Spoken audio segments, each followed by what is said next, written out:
Hola, saludos a todos. A lo largo de la historia, la humanidad ha padecido todo tipo de guerras que se han caracterizado por el uso de todo tipo de armas y de formas de acabar con el enemigo.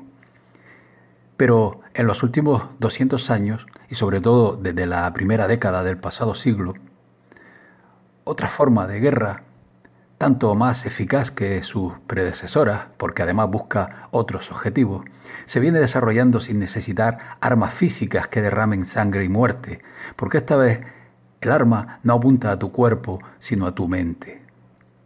Si bien la manipulación de masas a través de la mentira y la creación de falsedades existe desde casi los inicios de esta civilización, ya sea con religiones o manipulando la historia, la guerra contra tu mente se ha convertido en arma fundamental del actual sistema imperante, desde fuentes tan variadas como, por ejemplo, la Fabian Society, o la Escuela de Frankfurt, o el Instituto Tavistock, o las tesis freudianas, o ismos de todo tipo, ¿no? Con otra faceta o fuente determinante para forjar un tipo de sujeto al que ellos etiquetan como ciudadano, al cual moldean a su antojo porque la mayoría de los asuntos del comportamiento y del pensamiento popular son implantados científicamente día a día en la conciencia pública mediante bombardeos publicitarios. Por sintetizar, veamos antecedentes históricos sobre el manejo de la información para que una vez conocidos los principios básicos de cómo surgió históricamente nuestro sistema actual de control mediático, seamos más capaces de cuestionar cualquier noticia del día. En la obra Confíe en nosotros, somos expertos del año 2001, los autores Stauber y Rampton organizaron y ordenaron evidencias convincentes que describen la ciencia de la creación de la opinión pública en los Estados Unidos. Hallaron el origen de la influencia pública moderna a principios del siglo pasado, destacando el trabajo de personas como Edward Bernays, el padre de la manipulación mediática. De su propia e increíble crónica titulada Propaganda, descubrimos cómo el judío austríaco estadounidense Edward Bernays tomó las ideas de su famoso tío Sigmund Freud y las aplicó a la naciente ciencia de la persuasión de masas. La única diferencia radica en que, en lugar de usar estos principios para descubrir temas ocultos en el inconsciente humano, como lo hace la psicología freudiana, Bernays usó estas mismas ideas para disfrazar agendas y para crear ilusiones que engañan y distorsionan la realidad con fines mercantilistas. La propaganda podía hacer que todo estadounidense quisiera tener su propio auto y de paso desmantelar el tranvía en beneficio de automotrices y petroleras, pero también orientar las preferencias de los votantes hacia los dos grandes partidos que hasta hoy hegemonizan la política norteamericana. De lo contrario, habría demasiados candidatos que fragmentarían la opinión. En palabras de Bernays, sería un caos. Este agrónomo de formación, pero periodista de profesión, fue el primero en explicarles a sus clientes que la gente no compra solo por necesidad, sino para satisfacer deseos inconscientes. Bernays dominó la industria de las relaciones públicas hasta la década de los 40 y fue una fuerza importante durante los siguientes 40 años. Durante todo ese tiempo aceptó cientos de tareas distintas para crear una percepción pública sobre cierta idea o producto. El fallecido ex analista de inteligencia John Coleman y su propia investigación nos dicen que con el plan de Tavistock, modificado para adaptarse a las condiciones estadounidenses, Bernays y Lippmann llevaron al presidente Wilson a establecer las primeras técnicas de metodología de Tavistock para la encuesta o fabricación llamada opinión pública creada por la propaganda de Tavistock. También les enseñaron a Wilson a establecer un cuerpo secreto de gerentes para dirigir el esfuerzo de guerra y un cuerpo de asesores para ayudar al presidente en su toma de decisiones. La comisión CREE fue el primer grupo de formadores de opinión establecido en los Estados Unidos. Como un neófito en el Comité de Información Pública, uno de los primeros encargos de Bernays fue ayudar a venderle la Primera Guerra Mundial al público estadounidense, con la idea de hacer que el mundo sea seguro para la democracia. Hemos visto esta frase en cada guerra y participación bélica de los Estados Unidos desde entonces. Algunos años más tarde, Bernays preparó un truco publicitario para popularizar la noción de que las mujeres fumaran cigarrillos.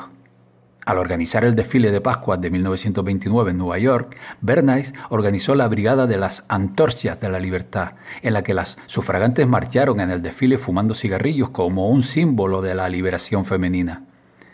Después de ese evento, las mujeres se han sentido seguras destruyendo sus propios pulmones en público, al igual que siempre lo han hecho los hombres, ¿no? Antes de Bernays, los estadounidenses no desayunaban huevos con bacon y los varones no usaban reloj de pulsera. Ambas tradiciones fueron fabricadas por el llamado padre de las relaciones públicas. Para un fabricante de productos porcinos, Bernays ideó una campaña de artículos médicos exponiendo los beneficios de un desayuno enriquecido. Y, por iniciativa suya, los primeros en llevar el reloj en la muñeca fueron los soldados de 1918 en las trincheras, más práctico que en el bolsillo. Eso bastó para desfeminizar el accesorio y asociarlo a la hombría y al coraje. Estableció relación entre la industria tabacalera y la Asociación Médica Norteamericana, relación que duró casi 50 años. Le demostraron a todos que los cigarrillos eran beneficiosos para la salud. Simplemente mire los avisos de números viejos de revistas como Life, Look o Time de los años 40 y 50, en los que los médicos recomiendan tal o cual marca de cigarrillos para tener una digestión sana o cualquier otra idea, ¿no? Durante las siguientes décadas, Bernays y sus colegas desarrollaron los principios a través de los cuales se podía influir y convencer a las personas mediante mensajes que se repiten una y otra vez, cientos de veces por semana. Cuando el poder económico de los medios se volvió evidente, otros países del mundo se apresuraron a seguir el ejemplo. Pero Bernays siguió siendo el modelo a seguir. Joseph Goebbels, ministro de propaganda de Hitler, estudió de cerca los principios de Edward Bernays. Su trabajo era reformular un asunto, crear una imagen deseada para que haría un producto o concepto pareciera favorable. Nunca se vio a sí mismo como un maestro del engaño, sino más bien como un benefactor de la humanidad, quien brindaba un servicio valioso, ¿no? Bernays describía al público como un rebaño que necesitaba ser guiado, y esta mentalidad de rebaño hace que la gente sea susceptible al liderazgo. Bernays nunca se desvió de su axioma fundamental, controlar a las masas sin que lo sepan. Las mejores relaciones públicas suceden cuando las personas no saben que están siendo manipuladas. Estos primeros manipuladores de masas se presentaban como realizando un servicio moral para la humanidad en general. La democracia era demasiado buena para la gente. Necesitaban que les dijeran qué pensar, porque eran incapaces de hacerlo por sí solos.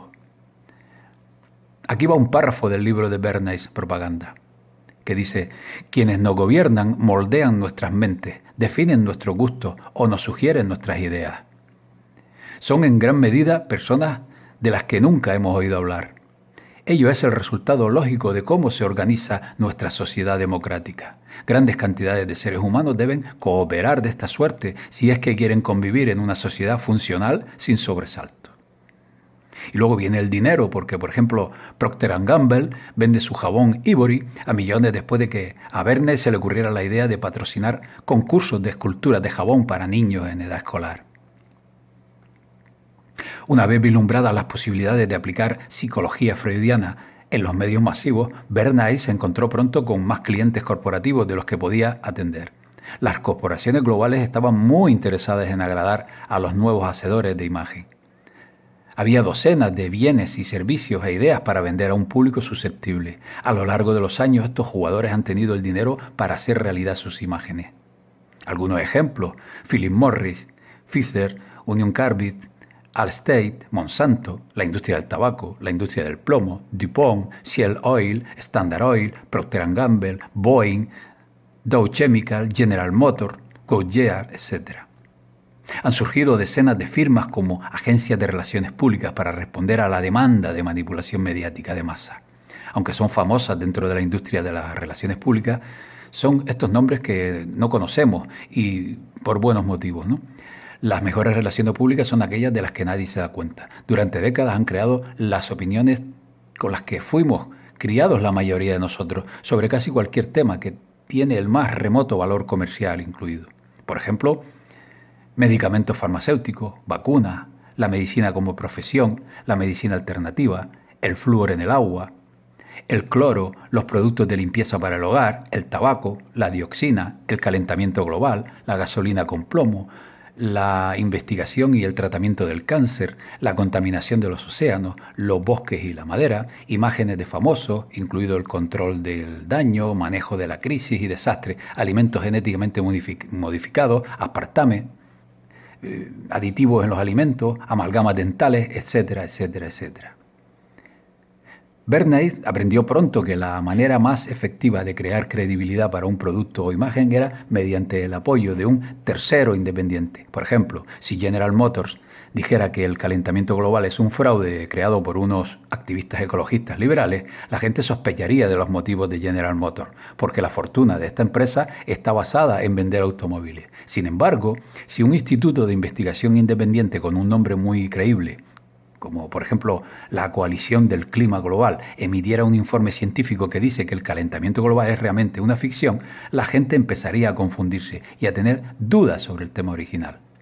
Así que eso es exactamente lo que hizo Bernays. Con una política inspirada genialmente, creó más institutos y fundaciones que los Rockefeller y los Carnegie juntos. Financiados silenciosamente por las industrias cuyos productos estaban siendo evaluados, estas agencias independientes de investigación elaborarían estudios científicos y material de prensa para crear cualquier imagen que los jefes quisieran. Tales grupos tienen nombres muy personales como son Fundación de la Investigación sobre la Temperatura, el Consejo Internacional de Información Alimentaria, Alerta al Consumidor, Coalición para el Avance de la Ciencia Confiable, Fundación para la Higiene del Aire, Federación de Salud Industrial, Instituto Manhattan, Centro de Calidad de Frutas y Verduras, Consejo de Investigación del Instituto del Tabaco, Instituto Cato, Consejo Norteamericano de Ciencias y Salud, Coalición Global Climática, Alianza para Alimentos Mejores, comunicados de prensa, enlatados, etc. Muchos de estos informes enlatados se leen como noticias y de hecho son moldeados para que parezcan noticias.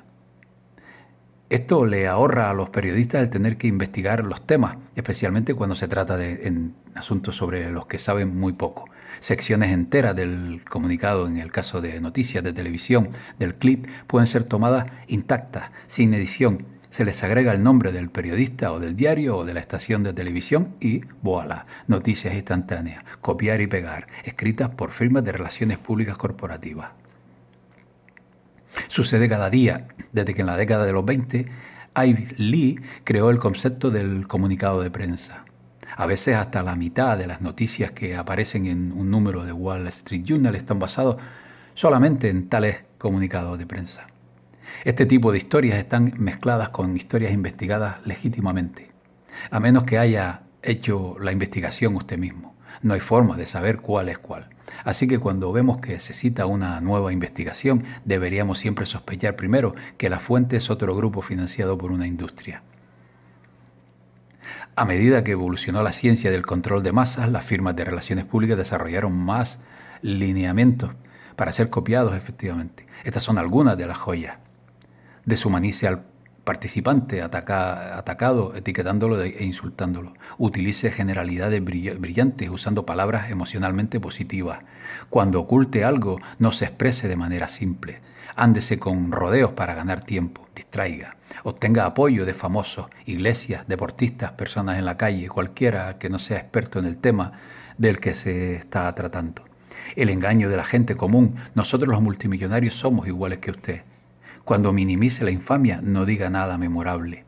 Cuando minimice la infamia, señale los beneficios de lo que acaba de suceder. Cuando minimice la infamia, evite temas morales.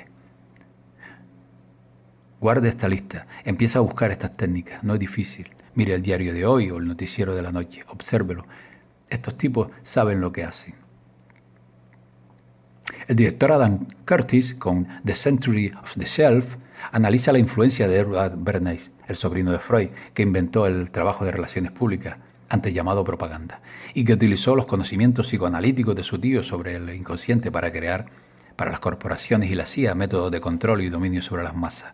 Bernays le enseñó al sistema que, ligando los productos industriales a los deseos inconscientes de los individuos, se podía lograr que estos hicieran cosas que inicialmente no querían o no necesitaban. Por lo general, el individuo no piensa por sí solo, sino bajo programaciones inyectadas en la mente por el propio poder. Desde hacerles comer hace décadas huevos con bacon hasta provocar colas kilométricas para adquirir un determinado producto de dudosa necesidad, pasando por las modas, la cultura, los alimentos, las tendencias políticas, el modelo prusiano imperante en la educación, todo a conveniencia de este sistema. Ya va siendo hora de pensar por nosotros mismos y aprender a discernir, a ser cautelosos ante el bombardeo mediático que por estos tiempos se dedica a reescribir lo ya reescrito, para construir una posverdad como pensamiento popular que la élite nos prepara para las próximas generaciones. Pues bien, esto es todo. Hasta la próxima. Saludos a todos.